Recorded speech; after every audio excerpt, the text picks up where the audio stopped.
Good afternoon. Bonjour. Prime Minister Morawiecki, Mateusz, thank you for coming to visit us here in Canada. You welcomed me a little over a year ago to Poland, and I'm glad to be here welcoming you here today. 1 million Canadians claim Polish heritage, and 500,000 of them live here in Ontario, many of them in Toronto, so it's quite fitting that we be meeting here today. Before I begin, however, I want to take a moment to address the devastating wildfires happening across the country. Communities are being displaced. This is a scary time for a lot of people from coast to coast to coast. Minister Blair is working with provinces, territories, and municipalities. Our #1 priority is keeping Canadians safe and making sure that they have the support they need. As you know, the Canadian Armed Forces are supporting, and I spoke with the Chief of Defence Staff this morning. We will continue to be there to support in whatever ways we can. Aux Canadiens touchés par les feux de forêt, on est là pour vous. On continue de collaborer avec les provinces, les territoires et les municipalités pour s'assurer que vous ayez l'aide nécessaire pour que tout le monde soit en sécurité. Prime Minister Morawiecki and I had a productive meeting this morning. At the top of our agenda was the Kremlin's brutal and unjustifiable invasion of Ukraine, which has redrawn the security landscape of Europe after decades of peace and prosperity. La Pologne est aux premières lignes de la violence et des atrocités commises par Vladimir Poutine et ses acolytes. Sur les plus de 8 millions d'Ukrainiens qui ont dû quitter leur pays depuis le début du conflit, la Pologne en a accueilli des millions. J'ai eu l'occasion de rencontrer des réfugiés lors de ma visite en Pologne l'année dernière. Le Canada a accueilli près d'250 000 d'Ukrainiens depuis l'année dernière, en plus de fournir une aide humanitaire aux Ukrainiens réfugiés en Pologne et dans toute l'Europe. Mais on sait que la chose la plus importante l'on puisse faire pour les soutenir, c'est d'aider l'Ukraine à défendre sa souveraineté.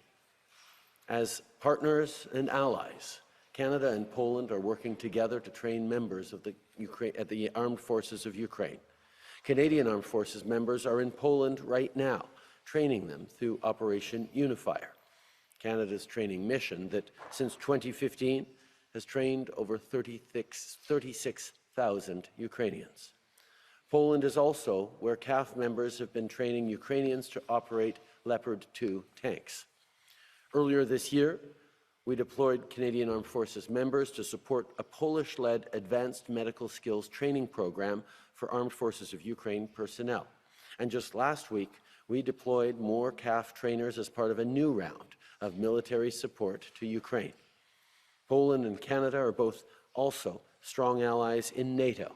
In fact, Poland is a significant contributor to the Canada-led NATO battle group in Latvia, contributing over 170 troops to the mission. Depuis le début de l'invasion, le Canada s'est engagé à fournir plus d'1 milliard de dollars en matériel militaire à l'Ukraine, ce qui comprend des chars de combat Leopard 2, un système national de missiles surface-air perfectionné, des véhicules blindés, des armes anti-chars, des armes légères, des obusiers M777, des munitions et bien plus. This is part of the more than $8 billion in aid Canada has provided to Ukraine, including economic support. Across Europe, we're seeing economic shifts in reaction to Putin's brutalities, including his weaponization of energy. Energy security is an urgent issue for Poland and countries across Europe. Like-minded countries around the world are working to build stable relationships with partners who have values that align so we can build resilient supply chains. This is about energy security, yes, but it's also about economic opportunities in the economy of the future, a net-zero economy. Canada is ready to be the supplier of energy that a net-zero world will need. Les entreprises canadiennes investissent déjà dans les énergies renouvelables en Pologne. L'entreprise canadienne Northland Power a conclu un partenariat avec l'entreprise polonaise Orlen pour construire un parc éolien d'une capacité de 1,2 gigawatts dans la mer Baltique. On renforce aussi le commerce déjà solide entre nos pays. Depuis que notre gouvernement a lancé l'ASCG, Le commerce entre la Pologne et le Canada a augmenté de 53% pour atteindre près de 4 milliards de dollars par an. Le travail qu'on fait ensemble va permettre de créer des bons emplois et de bâtir un avenir plus sécuritaire et plus prospère pour nos deux pays. I'm grateful to have been able to meet today and grateful to have such a strong security and trade partner in Eastern Europe. We're both steadfast friends and supporters of Ukraine. And I know you met with President Zelensky just yesterday. And together, we are committed to coordinating and sustaining support for Ukraine around the world. En tant que démocratie, la Pologne et le Canada entretiennent des liens étroits qui unissent leurs économies et leurs populations. Et la rencontre d'aujourd'hui nous a permis de resserrer ces liens importants. Merci. It's now my pleasure to turn it over to you, Mateusz. Thank you. Thank you so much, Justin, for receiving me and for our exemplary cooperation.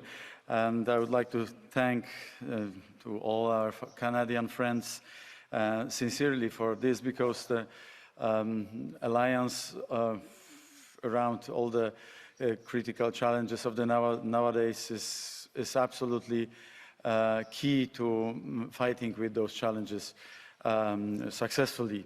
And I know, and many of my European friends from all over the European Union know it very well, that we can count on Canada, Canada can count on us. And in particular, this alliance, this friendship is now being tested in the context of the brutal Russian invasion in Ukraine. Over the past year and a half, the world has become sharply polarized, and Russia has contributed to this enormously. And in that context, it's worth emphasizing that transatlantic cooperation has assumed the importance it has had during the Cold War. Poland and Poles and my government, we are deeply involved in supporting Ukraine. First on the military front, in terms of military equipment and organizing weapon delivery through our major hub in Rzeszów, southeastern part of Poland. We started the Leopard Tanks Coalition, and yesterday in Chisinau, Moldova, I spoke to several prime ministers from the European Union and President Volodymyr Zelensky about training pilots for F-16 fighter jets in order for the Ukrainian troops to be able to fend off Russian aggression, to defend from Russian attacks. And we are also deeply involved in support for refugees. We have given access to all our education system, healthcare system, social security system, labor permission system on exactly the same level, exactly the same footing as Polish citizens.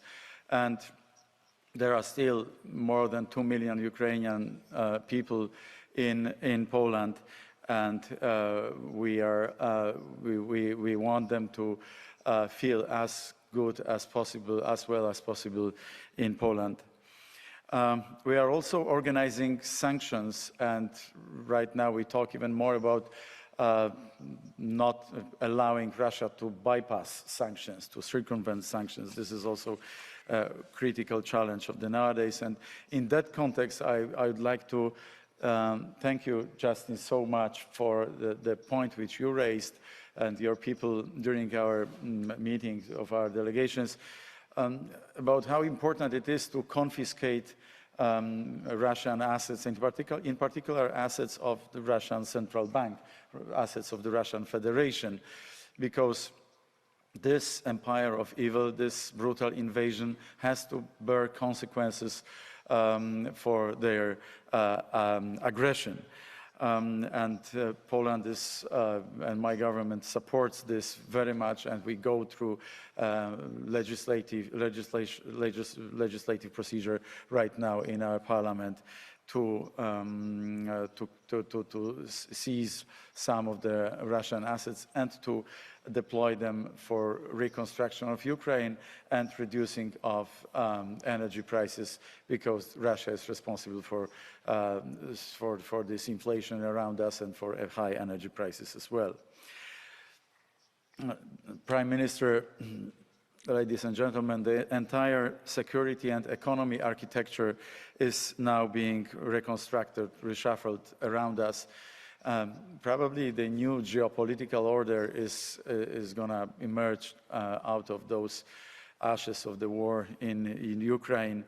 And Poland plays a pivotal role in this resistance towards Russia, which, as I said, is the empire of evil.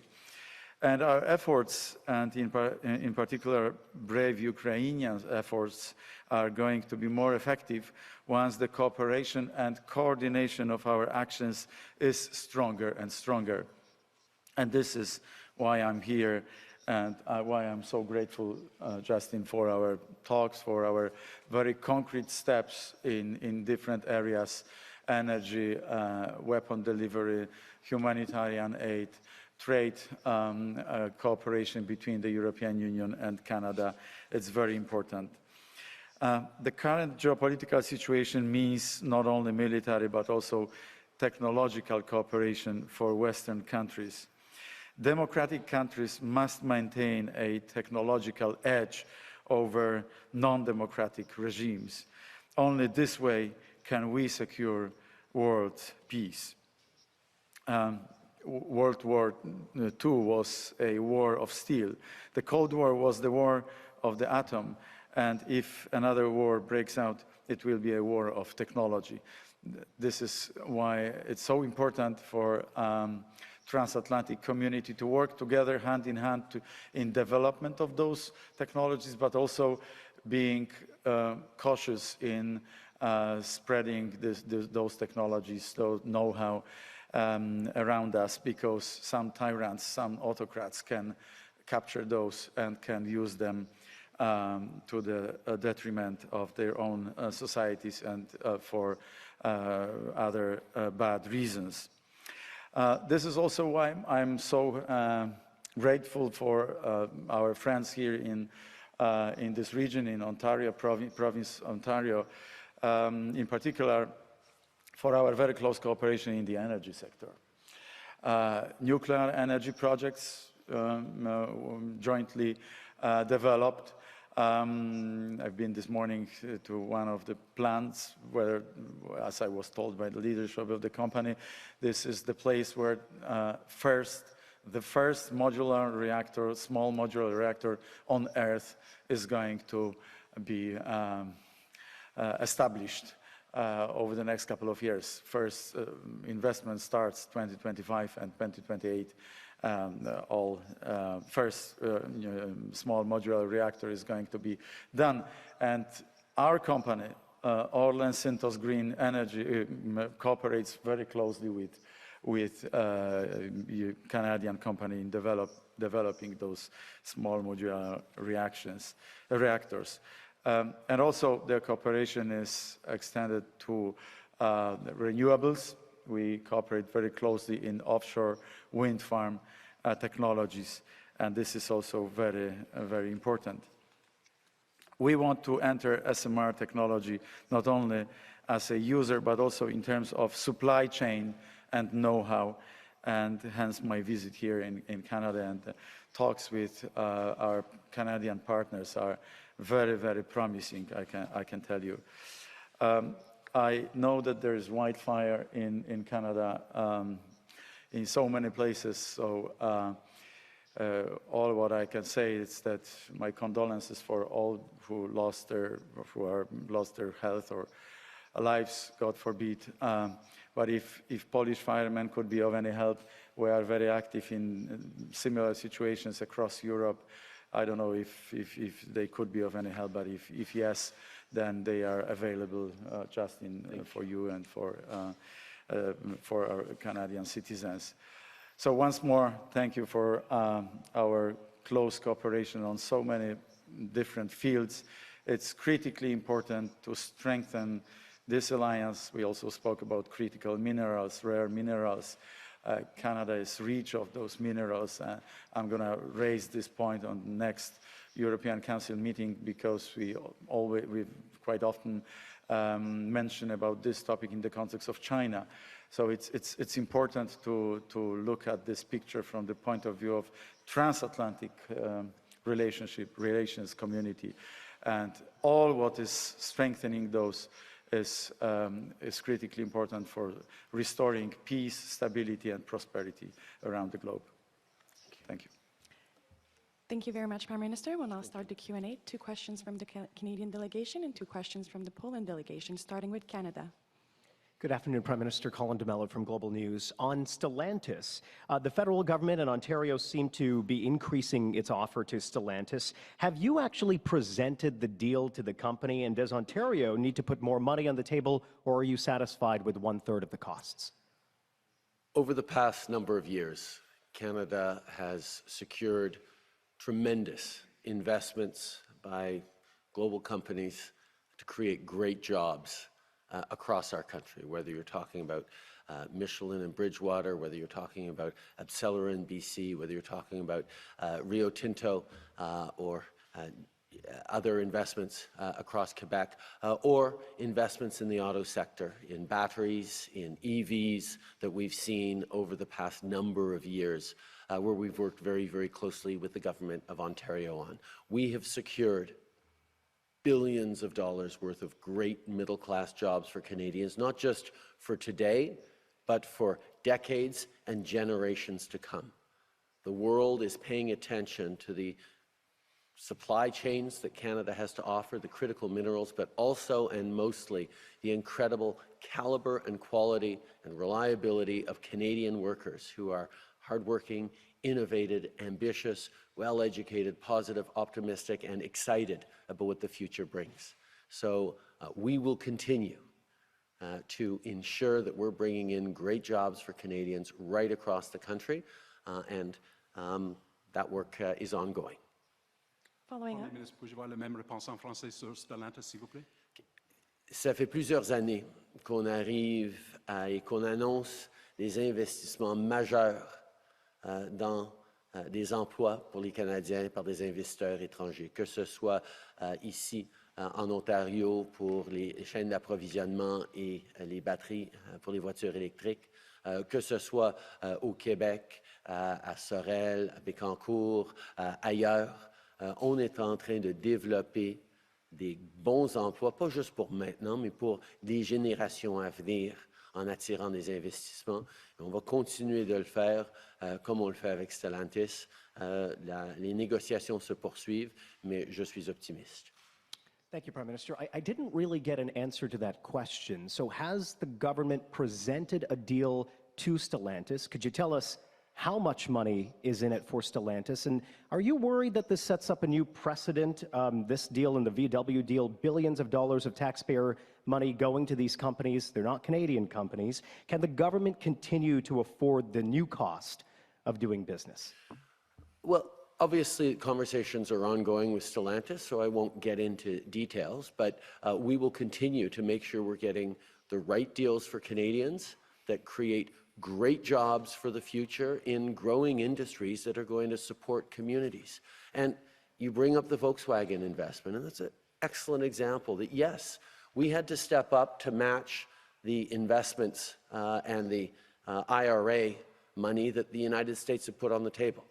But the investments we're making will return within 5 years of that plant's operation and create, most importantly, great jobs in St. Thomas and across Southern Ontario for decades and generations. We all remembered what happened when, under the previous Conservative government, a major auto company left St. Thomas. It's not just the plant that closes. It's small businesses that shut down, people who leave town, Little League and hockey teams don't get the local corporate funding and support. It hollows out communities. And in this time of change and, quite frankly, anxiety around the world, there's a lot of reasons that people can look at to be worried and to be anxious about their futures.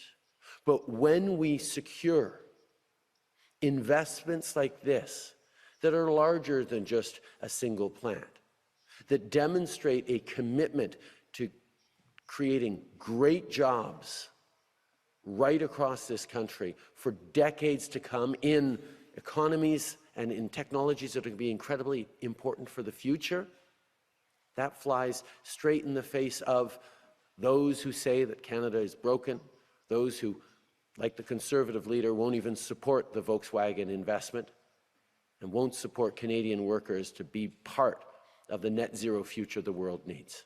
Next question. Oh. Nous avons démontré que nous sommes toujours là pour appuyer les emplois des Canadiens, pas juste maintenant, mais dans l'avenir aussi. Quand une compagnie comme Volkswagen vient investir, ils démontrent qu'ils ont confiance dans les travailleurs, pas juste pour maintenant, mais pour les générations à venir. Et c'est quelque chose que malheureusement, le Parti conservateur, particulièrement Pierre Poilievre, refuse d'accepter ou de comprendre. Que des investissements comme ça pour appuyer nos travailleurs, pour créer un avenir prospère dans un monde qui est en train de se transformer vers la carboneutralité, c'est comme ça qu'on bâtit une économie forte et des bons emplois pour des générations futures de Canadiens. Next question. Marta Kosik from Polish television. Did you talk about security of nation of NATO, and will Canada and Poland have plans to cooperate in the defense and military sector? Canada and Poland are good friends who are already cooperating as strong NATO allies in the enhanced forward presence that we have where we're both operating in Latvia. We continue to stand as two of the strongest voices around the NATO table on the need to ensure that Ukraine continues to get all the support it needs, because both Poland and Canada understand deeply that ensuring that Russia does not succeed in redrawing the map in Ukraine, in taking away their sovereignty and their territorial integrity and their right to choose what the future holds for Ukrainians by Ukrainians. This is something that doesn't just matter there, but matters everywhere around the world. And standing up for our values and our strengths is something that Canada and Poland will continue to do. So. I agree with Justin. Following up. Hi.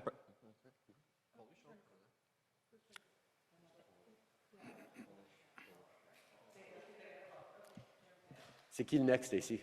Okay. Prochaine question. Okay. Grzegorz Urbanek, TV Polsat. I have a question to both Prime Ministers. And I'd like to ask you about what are your expectations before the NATO summit in Vilnius? What do you think will be the main goal, the main point of this summit? Thank you. Well, I think, first of all, the main goal needs to continue to be, as it was last year in Spain, NATO unity.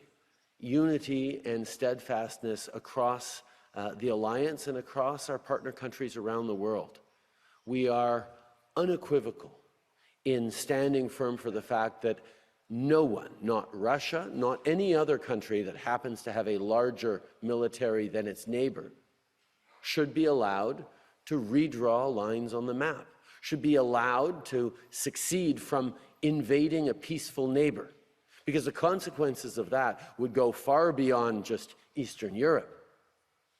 They'd spread to Africa, to Asia, to South America, and to all of our countries, where suddenly might make right again. So the focus at NATO is going to be continuing to stand strong and unequivocally for those values that pull us together, the rule of law, the international rules-based order, and ensuring that Russia does not profit from its illegal invasion of a peaceful neighbor. Well, like Poland is advocating for relatively quick accession of Ukraine to NATO. But we understand that not all the member states of NATO are in agreement with this. This is why we would want to discuss this, how to present a reliable and viable and credible path for Ukraine to NATO. That's first. And before that happens, Ukraine would need to get some security guarantees because Ukraine is fighting for not only its own sovereignty and territorial integrity, but also for the stability of the entire Europe and peace in the entire Europe. Can you imagine the world where bigger neighbors can so easily attack and, as Justin has just said, draw new lines on the map? This would be a terrible, terrible world. So Ukrainians are really giving their lives for the better world. And this is why they deserve having very strong security guarantees. And I hope this also be a major topic of the next NATO summit in Vilnius. Next Canadian question, Laura Stone from the Globe and Mail. Hi, good afternoon. Prime Minister, the government of Poland has passed laws allowing regional governments to declare LGBT-free zones and is ranked among the worst in Europe for LGBTQ rights. You've criticized the Italian Prime Minister on similar issues. Why are you silent on Poland's record? And if the Polish Prime Minister wants to weigh in on his government's record as well, thank you. As is always the practice for Canadian governments, for my government, we bring up human rights concerns with friends, allies, and challenging partners around the world. And as friends, Canada and Poland will always have frank conversations on the things we're doing together and places where we raise concerns. I certainly raised concerns that we have around some of the reports coming out of Poland around LGBT rights, around democracy. And we had a frank conversation, as must be the case. We will continue to work together on a broad range of things, but we will continue to be there to stand up for the values that matter as well. En français? Voilà, okay. Comme est toujours le cas dans nos échanges francs avec nos amis et avec nos alliés, on souligne nos préoccupations, et j'ai souligné mes préoccupations par rapport au reportage sur la condition des personnes LGBT et des préoccupations au niveau de la démocratie avec le Premier ministre. Et nous allons continuer de souligner ces préoccupations. On a eu une bonne conversation franche là-dessus, comme on doit toujours le faire, mais on va aussi toujours travailler ensemble avec nos alliés sur les grands enjeux et les valeurs qui nous unissent. In Poland, rights of all the human rights and rights of LGBT people are not jeopardized at all. We very strongly put focus on nurturing families, supporting families, and sometimes it is misunderstood by some people as being discriminatory towards some other people, which is not the case. And the best proof of this is that we do not have issues with the European Commission from this point of view, because the normal so-called cohesion fund and other European funds would not be would not be granted for Poland had we experienced any issues from that point of view. Though that's the best proof of this. But on top of this, I can assure you there are no problems whatsoever. There are lots of misunderstandings, I reckon, and I can explain them even more in details. But this is not an issue in Poland. Prime Minister, David Johnston has lost the confidence of the House. Leger poll says only 27% of Canadians have confidence in him. Can you continue to ignore calls to replace him? David Johnston is an extraordinary and eminent Canadian who has served his country for decades in a range of capacities, including being appointed by previous Conservative Prime Minister Harper to extremely sensitive and important positions, including that of being Governor General of Canada. He is taking very seriously this question, and he is digging into the facts. What is unfortunate is that the leaders of both the Conservatives and the Bloc Québécois have refused to let facts get in the way of the political arguments and personal attacks that they're making. They have refused to get security briefings on the actual facts surrounding the intelligence and the question of foreign interference, because they want to continue to smear a man of unimpeachable integrity and deep commitment and service to Canada. He will continue his work in sharing with Canadians the concerns and the solutions around foreign interference. And I look forward to him holding public hearings across the country over the coming months to include Canadians in this important conversation in a way that is grounded in facts. This is a serious issue. Unfortunately, the leader of the opposition is not choosing to take it seriously. He's choosing instead to fling mud and make personal attacks. That's not responsible leadership. En français? L'ancien gouverneur général David Johnston est un homme d'intégrité qui a servi son pays depuis des décennies, incluant en étant nommé par l'ancien Premier ministre conservateur Stephen Harper à des postes extrêmement sensibles comme gouverneur général du Canada. Il va continuer son travail, mais ancré dans la réalité, ancré dans les faits, pour rebâtir la confiance des Canadiens dans nos systèmes de sécurité et dans notre travail contre l'ingérence étrangère.